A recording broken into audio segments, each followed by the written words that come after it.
ada juga seorang wanita ya, wanita yang kehilangan, bukan kehilangan anaknya, tetapi kehilangan 1 keping dirham ya. 1 keping dirham pada saat itu, keping dirham ini adalah mata uang perak Persia ya. Beratnya kurang lebih 8 gram, setara dengan 1 dinar ya. Dan kalau setara dengan 1 dinar berarti setara juga dengan upah sehari ya. Kalau mungkin mau kurskan ke Indonesia, berapa upah sehari? Taruhlah misalnya 100 atau 150 ribu ya. Berarti sebenarnya 1 keping dirham ini kalau mau lihat dari segi jumlah atau nilai tidak terlalu mahal ya, terlalu tinggi. Hanya mungkin 100 berkisar sampai 150 ribu. Tetapi menjadi pertanyaan, kenapa perempuan yang dikatakan atau yang digambarkan oleh Tuhan Yesus dalam Injil Lukas ini, dia begitu gusar, dia khawatir, dia sedih setelah dirham atau 1 dirhamnya itu hilang. Nah, mari sama-sama kita akan mulai melihat, mari sama-sama kita kembali ke dunia di mana pelayanan Tuhan Yesus pada saat itu ya. Nah, kita mesti melihat bahwa background pada saat itu, bahwa uang dirham ya, 1 dirham itu bagi perempuan ini sangat berharga. Kenapa? Karena selain uang dirham ini adalah alat transaksi, maka ketika Tuhan Yesus menggunakan perumpamaan, dia menggunakan pendekatan yaitu budaya pernikahan atau budaya pertunangan Yahudi. Pada saat itu perempuan yang akan masuk dalam pertunangan, maka calon suaminya ya, mempelai pria akan memberikan 10 dirham sebagai mas kawin. Mungkin kalau pada zaman ini bisa dikatakan cincin ya, cincin sebagai tanda pengikat. Nah, pada saat itu perempuan akan menerima 10 dirham itu dalam bentuk hiasan kepala wanita. Maksudnya 10 keping atau 10 koin dirham itu sudah diuntai dengan rantai dengan begitu bagus, sehingga wanita-wanita pada saat itu mereka menggunakan perhiasan itu sebagai hiasan kepala, menandakan bahwa perempuan itu sedang bertunangan dan akan masuk dalam pernikahan. Nah, kembali lagi, kenapa dia harus mencari? Kan cuman 1 yang hilang, cuman 1 dirham, 1 keping. Kan boleh mungkin dia ganti atau dia daur ulang itu hiasan kepala. Tetapi tidak seperti itu Bapak Ibu Saudara, tidak sesederhana ya. 1 koin dirham yang hilang pada saat itu menjadi masalah besar bagi perempuan ini. Karena apa? Karena itu menandakan keseriusan dari mempelai pria. Bahkan di tiap koin-koin yang teruntai dengan indah itu bisa saja ada simbol keluarga dari pria. Makanya ketika 1 saja koin yang hilang, ini menjadi masalah besar. Masalah besar apanya? Maka pernikahannya terancam dibatalkan. Dan saat itu kita tahu bahwa dunia di mana Tuhan Yesus melayani, dan ketika perempuan itu merasakan kegelisahan 1 koinnya yang hilang, sebenarnya dia juga bukan hanya menyelamatkan bagaimana harga dirinya sendiri, tetapi dia boleh menyelamatkan nama baik daripada keluarganya. Coba kita bayangkan, dia dengan tentunya bersuka cita, dia sudah sebentar lagi akan menikah, dan hiasan kepala wanita itu dia simpan, dilap supaya kinclong, tunggu sampai hari pernikahan. Tiba-tiba 1 koin dirham itu tercecer. Nah, Bapak Ibu Saudara yang dikasih Tuhan, ketika mencari 1 koin pada saat itu berbeda dengan kondisi saat ini ya. Kita tahu bahwa rumah-rumah di Palestina itu berbeda dengan rumah-rumah zaman now ya. Kalau rumah-rumah di Palestina pada saat itu ruangan mereka itu gelap, tidak ada ventilasi, tidak ada jendela, walaupun sebuka pintu cuma masuk terang sedikit, tetap harus perlu ada bantuan penerangan ya. Nah, kita bisa membayangkan bagaimana sulitnya perempuan ini mencari koin dirham yang hilang itu. Nah, Bapak Ibu Saudara, menarik ketika kita membaca firman Tuhan, ada langkah-langkah atau tindakan nyata yang dilakukan perempuan ini untuk apa? Untuk sesegera mungkin dia cari-cari, dia boleh menemukan koin atau dirham yang hilang itu? Pertama dikatakan dia menyalakan lilin ya, seperti yang saya gambarkan tadi, bahwa dengan kegelapan walaupun siang tetap perlu dia menyalakan lilin. Dia menyalakan lilin, kemudian apa? Dia ambil sapu, dia sapu-sapu ya. Sama mungkin dengan orang kalau kehilangan sesuatu ya. Saya ingat kesaksian Semunansi waktu di doa pagi. Waktu dia kehilangan perhiasan yang berharga yang diberikan oleh saudaranya. Dia mencari-cari. Iya ya Semu. Semu mencari semua tempat. Ya, jadi saya mau gambarkan seperti itu. Perempuan ini juga mencari. Aduh, dia mulai mungkin karena lantai pada saat itu adalah lantai tanah dan ada jerami. Makanya sulit bagi perempuan ini untuk segera dengan cepat menemukan koin itu. Tetapi dia tidak patah semangat. Dia berusaha. Akhirnya dikatakan bahwa koin itu bisa ditemukan. Betapa bersukacitanya perempuan ini menemukan hanya satu koin dirham yang walaupun mungkin nilainya tidak terlalu mahal, tidak terlalu tinggi, tetapi ini menyangkut bagaimana persoalan harga dirinya, persoalan masa depannya, persoalan bagaimana nantinya dia akan dinilai oleh mempelai atau calon mempelai pria. Nah Bapak Ibu Saudara yang dikasih Tuhan, menarik di bagian yang ketiga, dia mencari dengan cermat dan teliti. Berarti di sini perempuan itu tidak main-main. Dia tidak asal-asalan mencari. Aduh, nyenak dapat tuh nih koin atau ganti jodoh koin lain. Tidak seperti itu, tapi dia yakin kalau dia semangat, dia punya optimisme yang tinggi, makanya usahanya tidak mengkhianati hasil. Dia mendapatkan koin itu berarti terselamatkanlah dia. Dia bisa masuk tentunya dalam pernikahan. Bapak Ibu Saudara yang dikasih Tuhan, gambaran atau perumpamaan tentang dirham yang hilang sengaja Tuhan Yesus sampaikan, ceritakan kepada banyak orang saat itu. Dikatakan bahwa Injil Lukas mengawali ketika pelayanan Yesus, pengajaran-pengajaran itu didengar oleh para pemungut cukai dan orang-orang berdosa. Tetapi sayangnya ketika pelayanan Yesus yang menyentuh orang-orang termarginalkan ini, ada saja elit-elit Yahudi yang tidak suka. Siapa mereka? Kita sudah tahu, orang-orang Farisi dan ahli-ahli Taurat. Orang-orang yang dikatakan mereka sudah berjibaku dengan Taurat, sudah hidup melakukan ritual-ritual agama. Mereka menganggap diri mereka paling benar, paling suci. Ya, tidak ada orang yang seperti mereka. Nah, ketika pengaduan mereka ternyata marah, mereka itu sanksi, mereka sangat terganggu dengan pemandangan bahwa saat itu Tuhan Yesus mengasihi, makan, bahkan bergaul dengan orang-orang berdosa dan para pemungut cukai. Dan inilah yang menjadi pengaduan dari orang-orang Farisi pada saat itu. Nah Bapak Ibu Saudara, apakah Tuhan Yesus terpengaruh dengan pemahaman mereka? Apakah Tuhan Yesus langsung menjauh daripada masyarakat umum akan menilai dia jelek karena bergaul dengan orang berdosa? Apakah dia langsung meninggalkan orang-orang berdosa itu? Tidak. Tetapi Tuhan Yesus justru sebaliknya memberikan teguran lewat perumpamaan. Kalau kita lihat ada domba yang hilang, ada dirham yang hilang, dan anak yang hilang. Di dalam Lukas 15 ini seperti departemen barang-barang hilang. Karena di situ ada semua hal-hal yang hilang.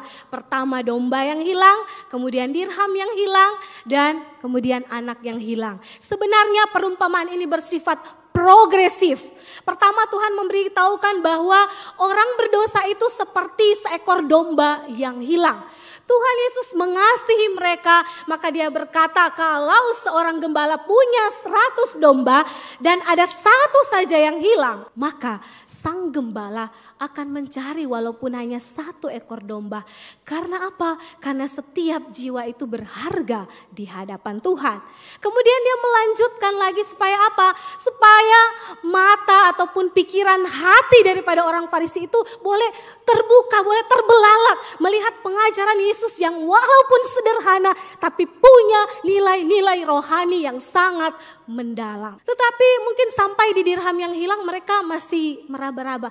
Apa sih ini sebenarnya pengajaran Tuhan Yesus? Ya tetap dia namanya rabi, dia merendahkan diri, makan, bergaul dengan orang berdosa. Sampai kepada perumpamaan anak yang hilang. Di situ sangat jelas bahwa kalau pertama itu tentang bagaimana seekor hewan, kedua benda, ketiga manusia ya. Apalagi doang tidak mau mengerti lagi ya. Apakah mereka tidak punya pikiran? Tetapi sebenarnya mereka punya pikiran, hanya hati mereka yang mengalami kebutaan spiritualitas. Bapak Ibu Saudara yang dikasihi Tuhan, bagaimana dengan kita ketika kita juga memandang orang-orang berdosa di dekat kita, atau kita melihat orang-orang yang di luar sana terhilang. Menarik, kata terhilang ini di dalam Alkitab yaitu apolumi, yaitu memberikan arti bahwa ada orang-orang yang memang pertama belum mengenal Tuhan. Jadi betul-betul mereka pure, belum mengenal kasih Tuhan, Injil Tuhan. Itu orang yang terhilang. Tetapi narasi Matius menjelaskan bahwa orang-orang tersesat. Berarti kalau kita bisa bilang orang tersesat ini bisa saja orang yang memang sudah tahu tentang Tuhan tapi terhilang, maksudnya jauh daripada jangkauan Tuhan. Dan bisa jadi orang-orang tersebut ada di dalam gereja. Bapak Ibu Saudara, orang-orang terhilang adalah orang-orang yang tidak bisa berbuat sesuatu bagi dirinya sendiri. Dia membutuhkan Sang Gembala yang agung. Dia membutuhkan Kristus untuk datang mencarinya dengan cermat, mencari dengan seksama dan menemukan. Inilah inti yang ingin diberitahukan oleh Yesus kepada orang-orang Farisi. Bahwa jangan merasa diri kalian yang paling benar. Walaupun mungkin kalian sudah tahu tentang Taurat, sudah hafal. Tetapi kalian cuma sampai pada pemahaman saja di intelektual. Kalian tidak mendaratkan pengajaran-pengajaran Yesus itu sampai ke hati kalian. Sehingga apa?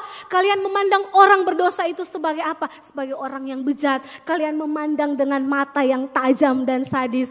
Kalian mungkin merasa, oh saya tidak berdosa seperti dia. Bapak Ibu Saudara, kita tahu bahwa Tuhan datang untuk menyelamatkan yang hilang. Jadi apa sebenarnya yang kita mau banggakan? Bukankah kita dulu pun adalah termasuk daftar pencarian orang dari Tuhan kan? Kita terhilang. Kita ini hidup di bawah kutuk dosa. Semua orang telah berdosa dan telah kehilangan kemuliaan Allah. Kita hidup dalam kutuk dosa, tetapi puji syukur kepada Tuhan. Anugerahnya yang besar, kasihnya yang limpah, datang dari surga yang mulia, turun ke dalam dunia yang hina, mencari saya dan Bapak Ibu Saudara.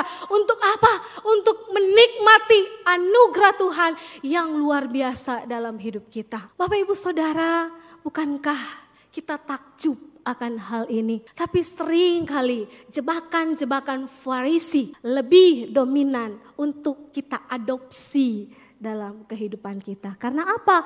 Karena kita pikir, oh kita kan sudah ditebus, kita sudah percaya, sudah melayani di gereja, sudah memberi banyak di gereja, pastilah diperkenankan oleh Tuhan.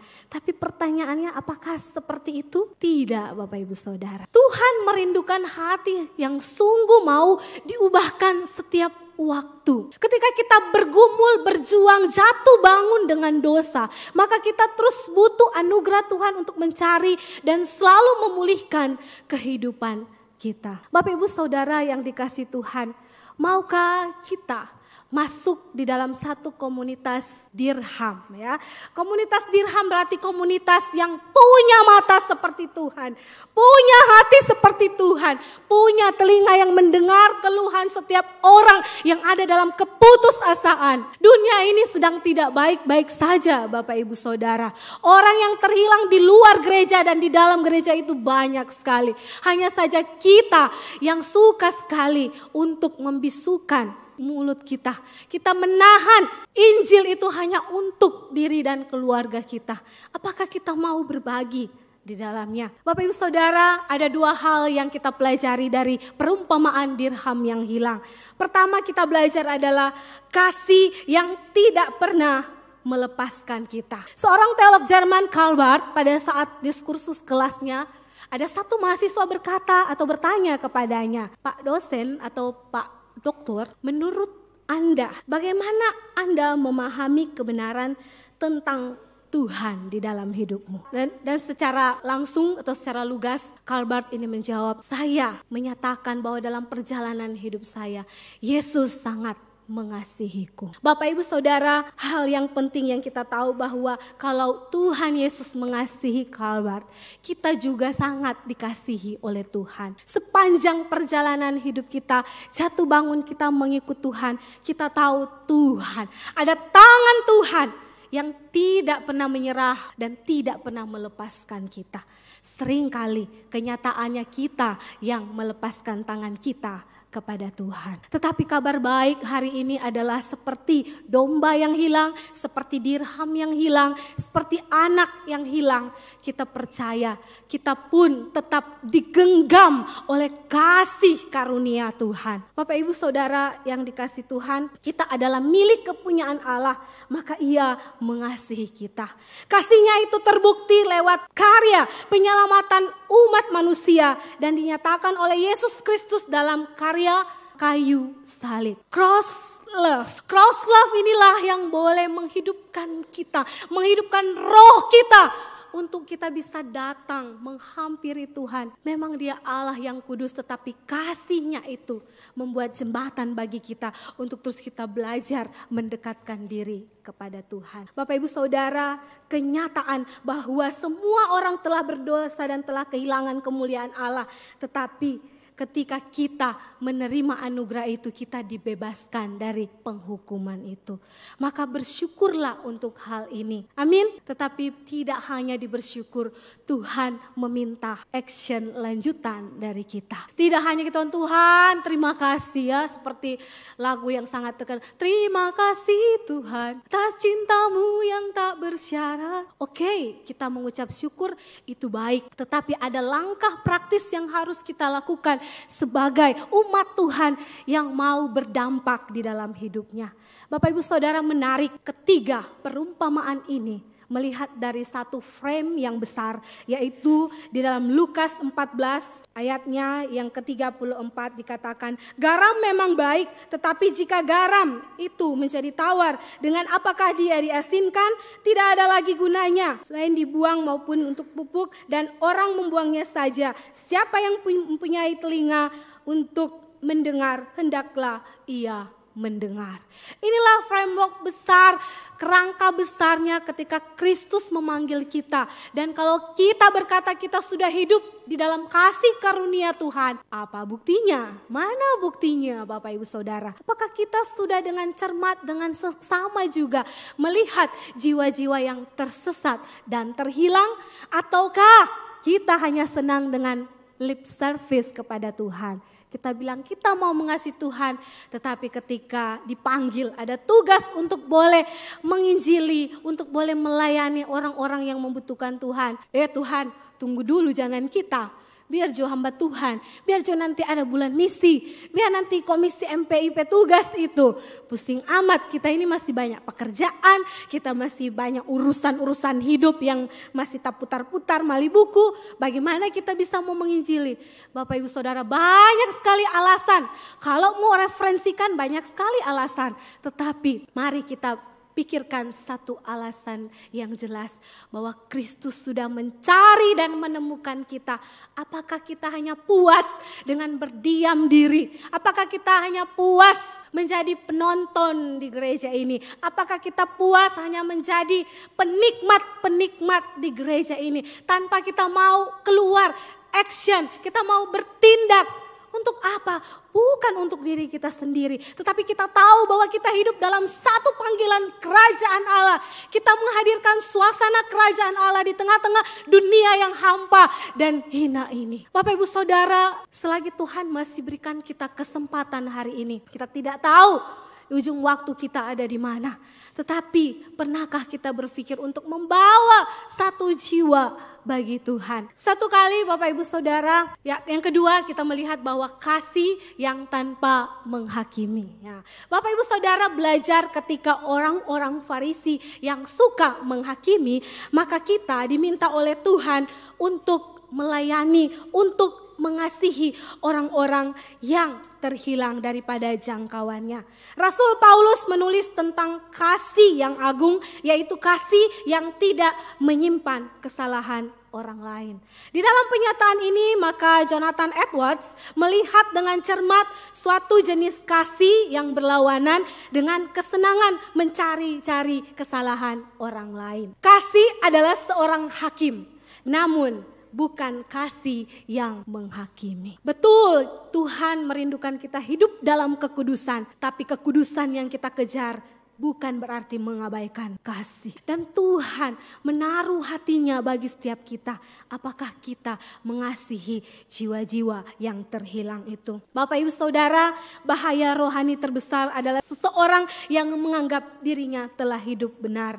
Dan mereka telah puas dengan kesalehan dan kebaikan yang dilakukan. Untuk itu berhati-hatilah dengan hal ini supaya kita tidak terjebak di dalamnya. Tetapi kita tetap aware, kita tetap berserah penuh kepada kasih setia Tuhan yang boleh menuntun kehidupan kita. Saudaraku yang dikasihi Tuhan, kecenderungan menghakimi dan mempersalahkan menunjukkan watak congkak dan arogan. Dan Tuhan tidak menginginkan hal ini. Tuhan rindu kita dengan hati kita yang luas. Mari kita tinggalkan kesempitan hati kita yang memandang orang lain lebih mungkin berdosa daripada kita. Padahal sebenarnya kita pun dulunya adalah pendosa besar. Tuhan menginginkan kita menerapkan kasih yang tanpa kebencian. Merangkul mereka yang perlu kita peluk. Karena kita tahu bahwa kita adalah agen-agen kerajaan Allah yang dikirim di dunia ini. Kita hidup di dunia ini bukan karena kebetulan, tetapi Tuhan punya satu panggilan istimewa bagi saya dan Bapak Ibu Saudara sekalian. Sehingga ketika orang-orang agamawi yang sibuk membangun tembok, Yesus memilih untuk membangun jembatan penghubung antara orang-orang yang belum percaya datang kepada Dia. Bapak Ibu, dan saat-saat orang beragama mengunci pintu gerejanya rapat-rapat, Yesus memilih untuk membuka gembok dan terus membuka pintu bagi semua orang untuk datang kepada Tuhan. Bagaimana dengan kita, Bapak Ibu Saudara? Satu kali ketika seorang teolog ataupun seorang pengkhotbah yang terkenal di masanya, yaitu Charles Haddon Spurgeon. Di dalam masanya dia tentunya sudah menghasilkan karya-karya yang indah, bahkan sampai hari ini kita boleh menikmati, kita boleh bertumbuh terberkati lewat pernyataan-pernyataan, statement-statement, bahkan quotes-quotes yang disampaikan oleh tentunya Charles ini. Ketika dia masih pemuda, Charles ini mencari jati dirinya. Dia merasa bahwa hidupnya jauh daripada Tuhan. Dia merasa bahwa dia adalah orang yang paling berdosa. Dan satu kali dia memutuskan untuk mencari orang yang bisa menolongnya. Dia pergi dari gereja satu ke gereja yang lain di kota itu, tetapi dia tidak menemukan. Satu kali di minggu yang berikutnya, dia memutuskan lagi untuk datang ke gereja. Walaupun saat itu ada hujan atau ada badai salju yang begitu hebat, tetapi dia memutuskan untuk tetap mencari tempat atau mencari orang yang bisa menolong dia. Kemudian dia jalan-jalan karena badai salju yang hebat. Akhirnya dia pergi ke satu lorong yang kecil. Ada satu gereja yang kecil di situ dengan 15 orang jemaat. Ya. Gereja kecil, disitulah Charles ini beribadah. Nah, Bapak Ibu Saudara, singkat cerita ternyata di gereja itu pendetanya tidak datang. Bisa itu tidak datang ya. Pendetanya tidak datang karena badai salju yang sangat membuat mungkin pendeta itu terhalang, kasihan untuk datang. Dan akhirnya ada satu jemaat biasa. Dia memberanikan diri, dia pergi ke mimbar. Jemaat biasa ini langsung membacakan firman Tuhan pada saat itu ya. Dan kemudian dia membuka di dalam Yesaya 45 ayat 22. Dia bacakan seperti ini. Berpalinglah kepadaku dan biarkanlah dirimu diselamatkan. Hai ujung-ujung bumi, sebab akulah Allah dan tidak ada yang lain. Karena jemaat ini biasa tidak bisa berkhotbah, dia mengulang-ulang ayat ini. Dan karena dia sudah ulang-ulang, dia sudah bingung mau bilang apa lagi, dia langsung amin dan dia langsung turun.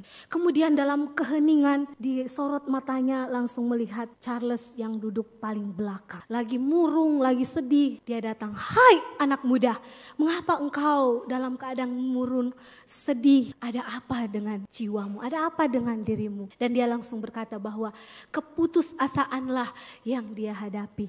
Tetapi jemaat biasa ini berkata kepada Tuhan, "Hai anak muda, datanglah kepada Yesus, pandanglah kepada Yesus, karena dialah sumber keselamatan kita."